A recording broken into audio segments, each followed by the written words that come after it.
Pēc 8 gadu pārtraukuma oktobra vidū ar lekciju Ventspils galvenajā bibliotēkā viesojās ārsts reanimatologs Pēteris Kļava.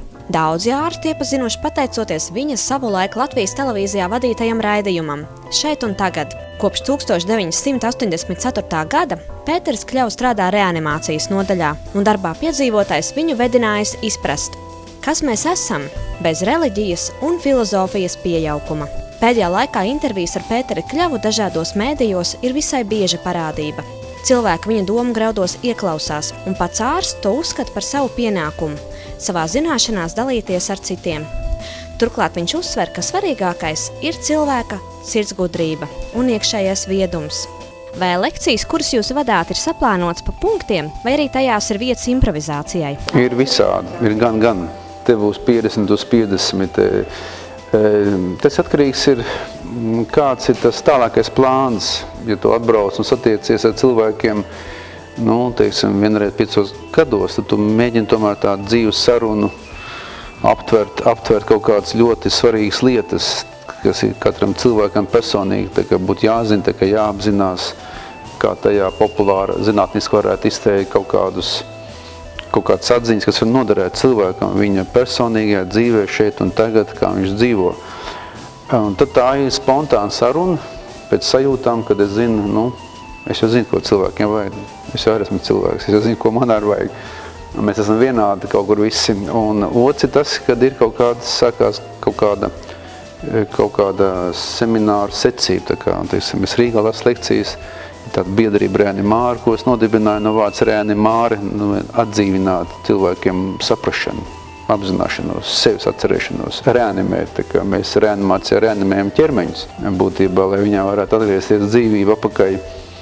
Bet man tā ideja, tā kā reanimēt, sevis apzināšanos, sevis apzināšanos, un tad ir lekciju cikls par kādām tēmām, kas ir ļoti daudz gatavots. Piemēram, vienā lekcijā es gatavoju 2 gadus, bija vairāk kā 2000 vārdu dokumentu un 150 grāmatas. Lai varētu vienā lekcijā pateikt kaut kādas ļoti būtiskas lietas, aiz vienu teikumu stāv tiešām 100 lapuses, ko zinātnieki mēģinājuši saprast.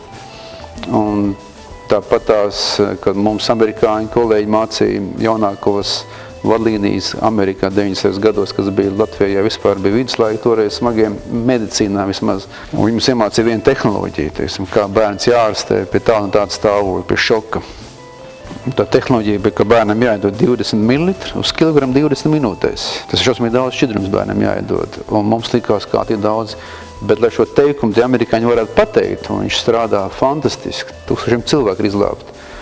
Cik miljoni tika ieguldīti šādas atziņas, šādas tehnoloģijas pētījumiem izpratnē. Un tāpēc tas ir atkarībā no tā, kāds ir mērķis un kāda situācija. Kā jums vispār radās doma par lekciju cikla izveidi? Jaunībā man 2 skolotāji, Imants Ziedons un profesors Buļķis. Mēs kādreiz braukājām profesoru Buļķi daudz pa Latviju, ar Imānu Ziedonu, no Aina Kalnciem klavesīnu, un tad viņi spēlēja mūziku, Imāns Ziedons lasīja dzeju, Ants Buļķis runāja par zinātni, es runāju par apzināšanos, par pasaules uztveri. Un tas bija daudz gadus, mēs 10 gadus profesoru Buļķi Majoros lasījām lekcijas, tikko tas bija 90. gadi kaut kur jau. Un tā es pārtraucu, un tad es vienkārši, cilvēki ļoti prasīja šo komunikāciju par šīm lietām. Un tad, kad man uzaicināja televīzijā toreiz Šeit un tagad 6 gadus, un es jūtu, ka 1000 cilvēku interesēs par to, par ko esmu interesējies. Ja? Un bieži vien tajā televīzijā nesanāca mazliet tā dziļāk iebraukt kaut kādā jautājumā. Un tad pirmā lekcija, kas bija bez maksas Māmuļā, kur atnāca 3000 cilvēku, jo bija bez maksas, kā latviešiem. Un tad tur policija bija spiest daudz simtus, kas saka, mest ārā, ja nebija ko vietas. Un tad es sapratu, ka tiešām cilvēki grib zināt jaunākos pētījumus par dzīvi, par jēgu, par apziņu, par cik es redzu nāvu bērnu katru dienu. Skaidrs, ka zinātne un vīrieši izvairās no tik smagas tēmas, kaut gan tā ir zinātnes tēma 35 gadus Latvijā atpaliek jautājumos, izpratnē par šiem jautājumiem. Un ASV jau 85. gadā bija konferences pasaules, kur uzstājās senatori, profesori, fiziķi jautājumā, kas ir dzīve, kas ir apziņa vai dzīve pēc nāves. Un vienkārši šie daudzie pētījumi, ko tūkstošiem ārstu savākuši zinātnieki, es sapratu, ka tas vajag kaut kā sistematizēt un cilvēkiem stāstīt. Jo cilvēki jau viss nomirst, un tas ir ne jau tāpēc, ka nāvis tas svarīgākais dzīvē, bet tā ir kaut kāda atskaites sistēma tavai uztverei, tavai esībai. Un, jo mēs vairāk uzzinām, jo mazāk bailes, jo vairāk izpratni, kas tev jādara šodien. Tas nenozīmē, ka šodien nav jāiestāda koks un jāizcep maizi, vai ne? Vai jāuztais māja, bet tas vienkārši rada izglītību, tādu stabilu pasaules un sevis uztveres izglītības sistēmu. Ne tikai vienā cilvēkā, bet valstī. Mēdz teikt, ka katram no mums būtu jāveic kāds darbs cilvēces labā. Jūsu gadījumā tas ir gluži vai dubultā. Ārstniecības iestādē darbs ar bērniem un papildus arī lekcijas. Nu jā, tā ir tā kā otra darba vieta, jo, protams, ka slimnīcā reanimācijā es runāju vecākiem, un tas, protams, nav patīkams sarunas, un tur es varbūt biju Tur es arī sāku mācīties komunicēt ar cilvēkiem, kuri ir milzīgas ciešanas cilvēkiem, un tad vienkārši kā to visu panest. Un tāpēc es domāju, ka varbūt tas ir mans pienākums, es mēģinu radīt Latvijā kaut kādu jaunu, nevis jaunu, bet to, kas ir rietumu pasaulē, civilizētajā. Es nesaku, ka rietumi ir civilizēti, tur ir savas stulbības, un varbūt ne mazāk kā mums, bet ir kaut kādas lietas, kas ir ļoti sakārtotas, un tāpēc šis jautājums ir universitāšu līmenī, par ko es cenšos runāt. Un tāpēc man ir prieks, ka nu pat bija Dalai Lama Latvijā un satikās mūsu baznīcas garīgie pārstāvi, universitātes profesori, kas saprot, ka visu pamatā ir izglītība.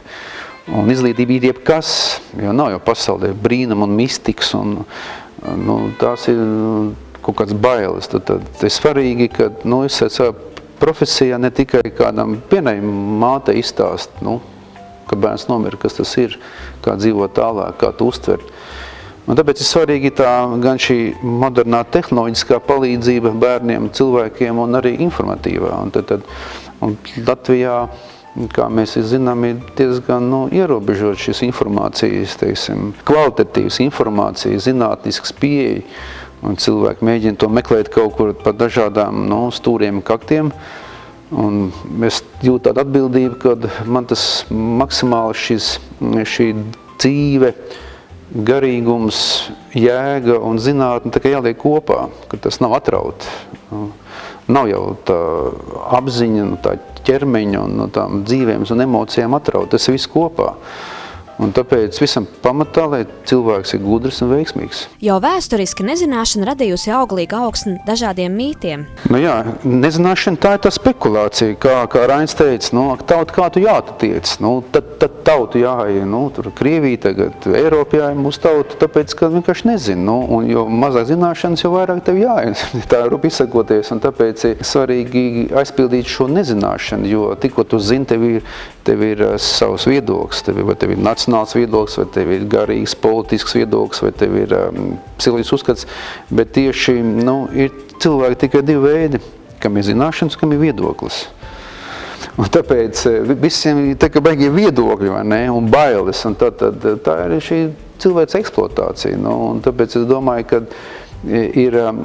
tāpēc es priecājos, ka tieši mūsdienu zinātne, tātad fizika, kvantu fizika, psiholoģija ir uzsākusi un psihiatrija ir uzsākusi būtībā krustu karu pret šo tumsonību, ja tā var izcēties, un pret to līniju, kas tad ir pēc dzīves. Kāpēc mēs tā baidamies no dzīves vai no nāves.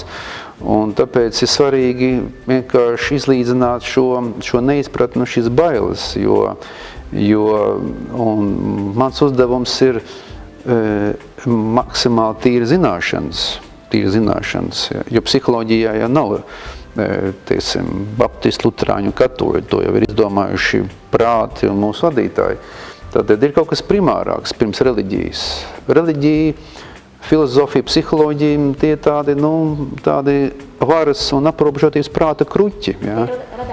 Jā, tāpēc jau ir tik svarīgi šī izpratne. Izpratne, kas nav reliģija, kas nav filozofija, bet tā ir izpratne un attiecības. Un attiecības, nekas tā nebija attiecības kā reliģija un filozofija. Saprotiet, tās uzliek uzreiz tādas šķēršļus, bet, ka tu esi vienkārši, piemēram, es zinu, Mums dažas māsīnas slimnīcā, neviens zina par budismu, par kristieti, nav baznīcā gājuši, bet viņiem ir tāda sirsnība, tāda draudzība, tāda tīrība, tāda līdzjūtība, ka to daudziem svētiem būtu jāpamācās, lai sasniegt to, tā kā tas nav primāri, ir kaut kas cits, kas ir primāri, un tas ir šis iedzimtais apzināšanās talants, šis spējas būt par to, kam tu esi domāts no paša sākuma. Kā jūs domājat, vai varētu būt tā, ka ja cilvēkam būtu vairāk zināšana par to, kas notiek pēc nāves, vai tad nebūtu šo baiļu? Bet iedomājieties, teiksim, vīrietis, vīrieši nosaka šo pasauli, ja vīrietis pēkšņi tagad uzzina, viņam pierāda, ka ir dzīve pēc nāves, ka viņš nevis nomirst, bet iziet no ķermeņa un redz sevi no malas, par ko arī mēs runājam lekcijās. Un viņš tagad un tad viņš zina, ka viņš visu laiku ir. Bet viņam nomirst tagad sieva. Un ja viņš zina, ka tās sievas, tas viņas informatīvais apziņas, enerģijas apjoms, kas ir neiznīcināms, paliek un redz no mākoņa maliņas, kā viņš guļat un nākošo sievu pēc pusgada, viņam ir nērti. Ir cilvēks, ir problēma, nav cilvēks, nav problēma, tā kā Staļinam. Un tad šīs zināšanas uzver diezgan lielu atbildības un ērtības nastu psihei, sirdsapziņai, kas tas tāds, vai ne? Un tāpēc šīs zināšanas par to ir tik neērtas, jo viņas sagrauj, principā, aprobežot cilvēka pasaules modeli. Kādam tas ļoti palīdz saprast, ka tas bērns nenomir, un kur nav vēl reinkarnācijas pētījumi, kas ir pierādīti zinātniski, vai ne? Mūsu baznīca un sabiedrība, kas no tā raustās, bet daudz saprot, ka viss ir savādāk. Un tas, ka viss ir savādāk, tieši otrādi modernajā pasaulē Googles institūts, kas kontrolē, principā, pusi pasaules smadzenes, un tur ir savi institūti, kur tiek savāti visneordinārākie cilvēki, pētījumi, zināšanas, kas ir vēl slepenās kā FIBA un Nacionālā drošības aģentūra, kur tiek ieguldīti intelekts izpratnē un vadības sistēmai. Un tāpēc jau vajag, ka muļķis te varētu viņus vadīt, vai ne? Pēc būtības baznīca jau var uzskatīt par visu laiku veiksmīgāko mārketinga piemēru, jo nāve attiecas uz ikvienu. Un jo mazāk zināšana, jo vairāk vietas manipulācijai. Kā sabiedrība un cilvēks attīstās, sākumā cilvēki pielūdz akmeņus, zibeņus, tur putnus un uguni un sauli, tā viņi pielūdz kaut kādus skolotājus, vai ne, bet skolotājiem nevajag viņu kāds pielūgt. Un tad cilvēki grib kaut kam uzticēties un kaut ko pielūgt, lai viņus vadītu, lai viņus jāc atvainojas. Un tāpēc tikmēr, kamēr būs aitas, tikmēr būs tie aitu cirpēji. Un tā ir tā attīstība, kā sabiedrība attīstās, un kaut kādā veidā, diemžēl, šai agresīvajai pasaules sabiedrībai, kas sašķēlusies, viņai vajag kaut kāds reglaments, kas viņus varētu vadīt. Un tad tāds reliģijas nav tas sliktākais, kā turēt kaut kādā pakļautībā, ierobežotībā. Un tāpēc, vajadzēja krīzi uztaisīt, lai pārējie neattīstās. Iedomājies tā, katram būs sava banka, savs lidlauks, sava armija, vai ne? Un tāpēc, vai tā, lai būtu viena banka, vai ne? Un tāpat arī reliģija. Un tāpēc kaut kādam cilvēku slānim vajag to baznīcu, kur viņš iet un liekas, ka viņš ir piederīgs. Bet tad, kad viņš jau ir attīstījies, viņš jau nav bērns, viņam vajag citu zināšanu līmeni. Un tāpēc ir pierādīts, ka, teiksim, Maskavas čeki, teiksim, kad tik un tik 10 000 strādā Amerikā, 2 miljoni strādās pēc dienestos, 2 miljoni, teiksim, ir 1100 pēc dienestu, kas ir hierarhiski pakļaut.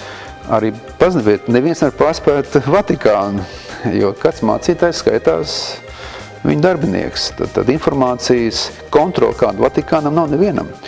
Un nav ret, kurai paustīt tādu zelta krājumu. Tad, kāds tam sakars ar Dievu un tā tālāk. Un tāpēc, bet cilvēki to neredz.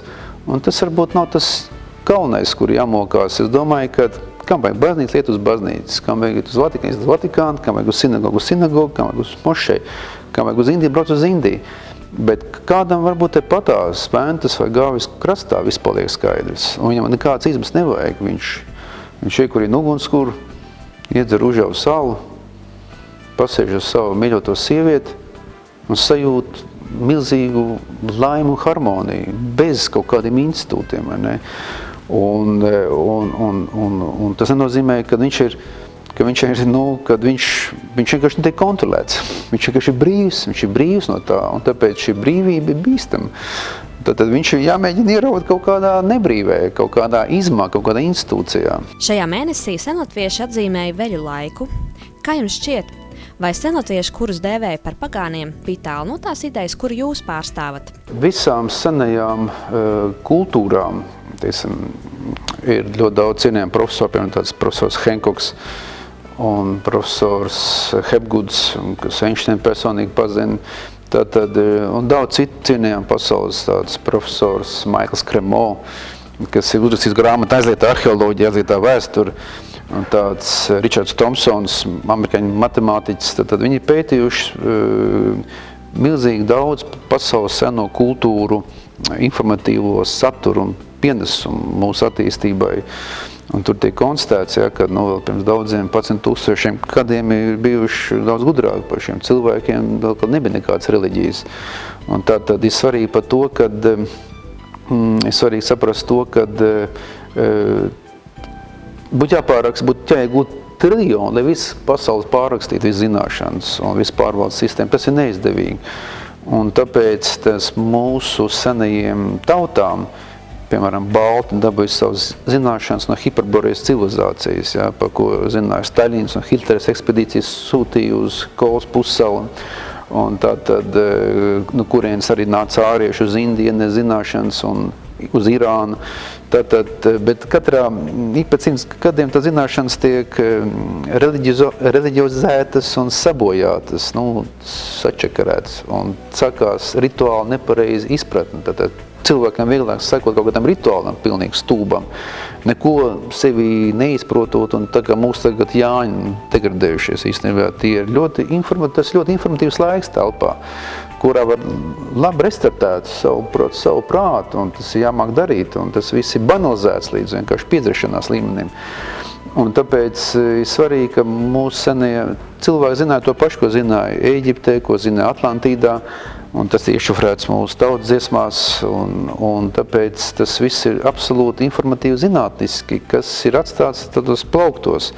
Un tur nav pretrunas starp Jēzus Kristus pasniedz klasisko Dwight Vedantu vai realitātes monizmu, ka viss ir viens, to pašu, ko Cilkovskis, krievu ģēnijs, kosmotikas pamatlicējs stāstīja savā grāmatā realitātes monizms. Viņš, kas lika pamats vispār kosmonautikai, es Maskavā kādreiz nopirku viņa zīmējums, ko viņš saprata, ka jebkur lidaparātu, ko tagad taisīja tramvai vienkārši, kāda būs nākotnes aparāti, kā jāpārvietojās mums. Tā kā tas viss ir mazliet sabojāts un aizmirsts. Un kas ir svarīgi, ka mūsdienas zināšanas tieši kvantu fizika, un par to, ko es runāšu, populāri zinātniski, viņi tā kā pa jaunu restartē un apzinās. Mēs ar Dalānu bijām arī Saimā, un tad viņš arī teica, ka, indiešu zinātnieki un ķīniešu zinātnieki var tikai brīnīties, kad senajās veidās, jo tas viss ir rakstīts, cik sievietei olnīcā ir rošūns paredzēts, zināja pirms 10,000 gadu, kādu attālumu senie afrikāņi zināja Dogona cilts, kāda ir Sīriju zvaigžņu sistēma, ko tikai pēc tam smāga teleskopa atklāja. Tāpēc Šumeru civilizācija un tās muļķības, ko baznīcā stāsta, ka tur Ādams un Ieva, tur Dievs radīja, tas ir pārrakstīts Šumeru epos, kādā veidā citu augstāku kultūru pārstāv, ko Vatikāns atziņas, ka viņi ir radīja pirmos klonus pēc savas līdzības kā vergus, tas strādāt zelta raktuvēs. Tas viss ir pierādīts, par to runā. Un tad šī izpratne uzreiz tev atslābina, un tev saprot to, kā mans tēvs teica, Pēter, tev visu laiku uz galvas kāds čurā, bet nav citu zināt urīnu sastāv. Savulaik intervijās jūs esat minējis, ka Latvija ir zelta trīsstūris.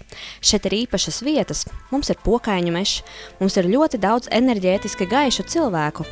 Bet ņemot vērā pašreizējo situāciju, kā jūs vērtētu, kas šobrīd notiek Latvijā? Pasaulē pašreiz valda padāmais haoss, ko rada daži 10 pasaules īpašnieki, kam pieder šī pasaulē, tātad šis vadāmais haoss ir ar jebkuras nacionālas valsts iznīcināšanas programmu. Un tad nevar saprast, kas tad Latvijai bija svētīgāk, tā Maskava vai tā Eiropa un Amerika, to grūti pateikt. Bet ja kādreiz man dzīvojot Vaņodē, likās, vai tiešām kādreiz šīs milzīgās 3 balistiskās raķetes un tur milzīgās lidmašīnas kaut kādas 70 bija, vai tiešām viņi ķekās tajos laikos padomāt, ka tas vairs nebūs, tev pa slimu uzskatīt. Un viņas tur vairs nav, diemžēl, vai labi, es nezinu. Tad mēs nezinām, kā būs pēc 20 gadiem Latvijā, un tāpēc svarīgi nevis Latvijā konstatēt, kas ir svarīgi no kvantu psiholoģijas viedokļa un no veiksmes viedokļa, nevis konstatēt, kas tagad ir. Skaidrs, ka ir neslikt leiputrī, kur cilvēki mirst un samazinās cilvēks skaits, kas ir vajadzīgs pasaulē, jo cilvēku par daudz, bet mums Latvijā tas tā nav. Un tāpēc Latvijā vienīgais, ko būtu jānodarbojas, to, ko darīja Vācija, kad sākās krīze. Kā jūs domājat, cik Vācija ieguldīja krīzes laikā naudu zinātnē?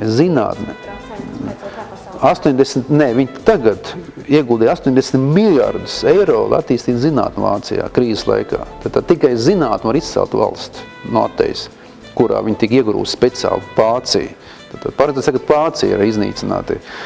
Un tagad Amerika tiek iznīcināta, kā jūs to redzēt. Tas ir viss svētāns process, un arī Latvijas ceni vienkārši jau nopirkt un pārdot. Un tāpēc ir svarīgi, ka Latvijā netiek svarīgi, ko mēs darām politiski. Tas ir seks mūsu apziņas stāvoklim. Tad, kā toreiz vēl kalpos, latvieši gāja ar atslēdziņu, ņemiet lūdzu Rīgas atslēgu, vai ne? Tagad tas pats noticis, un tāpēc svarīgi, lai valstī cilvēki notiek attīstība uz pašapzināšanos un pašrealizāciju un organizēšanos un radīšanas procesu šeit, Latvijā. Tad vērtība ir latviešu cilvēka fantastiskās sirds un foršais prāts. Un to vajag apzināties, kad pat tās bija pētījums pasaules izglītības jomā. Izrādās, ka Igauni 7. vietā pēc spējas rēķināt, rakstīt un izteikties. Anglija 21, Amerika 24. vietā, 1. vietā Japāna, Nīderlanda, Holanda, Čehija, Prāga, Igauni 7. Latvija vispār nekur nav redzama. Latvieši nemāk rēķināt lasīt, tāpēc viņas te jāievis, vai mācīties. Bet mēs tā no viena grāva otrā grāva, un tāpēc ir svarīgi lai tās foršās sirds, ko es redzu, tūkstošiem cilvēks jaunieši, tas ir man cerība, mans prieks, tūkstošiem cilvēku milzīgi jau notiek strauja attīstība, notiek straujas izmaiņas uz labo pusi. Ir tik svarīgi dabūt šīs zināšanas un šo pašapzināšanos, lai tev neviens nevar prātu čakarēt. Ir ļoti svarīgi, lai cilvēks ir pašpietiekams, informatīvi, un lai viņš labi izglītība viņam ir, lai viņš Eiropā 5 miljoni bezdarbnieku jaunieši. Viņi grib sēdēt un sist pa taustiņiem, viņi negrib rakt, viņi negrib iestādīt koku, viņi negrib uzsācīt dīķi kaut kādu. Visi grib sabot, un tas ir tas, ko Latvijā vajag dabūt apakaļ. Ka mēs rokam sējam, pļaujam un taisam dīķis, piemēram. Un tas nenozīmē, ka tu nevar būt saistīts ar šīm augstākām apziņas kategorijām. Tā ir šī integrācija, kas ir vajadzīga Latvijā. Vai risinājums nākotnē varētu būt dzīvošana laukos un naturālā saimniecība, jeb tā sauktā pašapgāde?